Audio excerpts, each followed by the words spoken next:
দক্ষিণ চব্বিশ পরগনা রায়দিঘিদের 15 বছর ধরে শিকলবন্দি যুবক, চিকিৎসার অভাবে শিকলবন্দি যুবক।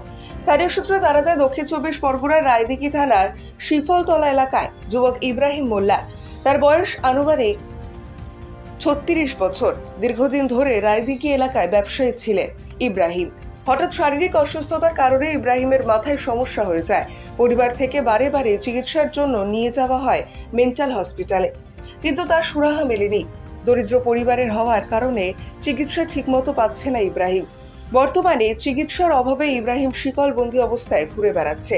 প্রায় 15 বছর ধরে তার এই অবস্থা দেখে স্থানীয় বাসিন্দারা সরকারি সাহায্যের আশ্বাস জানান। সেখান থেকে ওই মেনটেন ওই রকম হয়েছিল, ওই গোবরায় ওইখান থেকে মেনটেন হসপিটালে 2-3 বছর দেখিয়েছি। ফের ওই বাড়িপুরে ওইখানে অন্তরাও দেখিয়েছি, কিন্তু ওর কিছু হচ্ছে না। ওইখানে ভর্তি করার জন্য অনেক চেষ্টাও করেছি, মানে কোনো সুযোগ সুবিধা আমরা পেরে উঠছি। হ্যাঁ, পাড়ায় তো প্রচুর লোকে ধরে ঠেঙাচ্ছে, এর মারছে, ওর মারছে। আমার শাশুড়ি তো এবারে এই তো মাথা ফাটিয়ে দিল, আমার এই জার মেরেছিল। এবার সবার ধরে মারছে, জানো, বাজারে গ্যাসে ধরে মেরেছিল। এবার অনেক লোকের অত্যাচার করছে, ওই জন্য হাতে পায়ে ছাগল ধরে গেছে।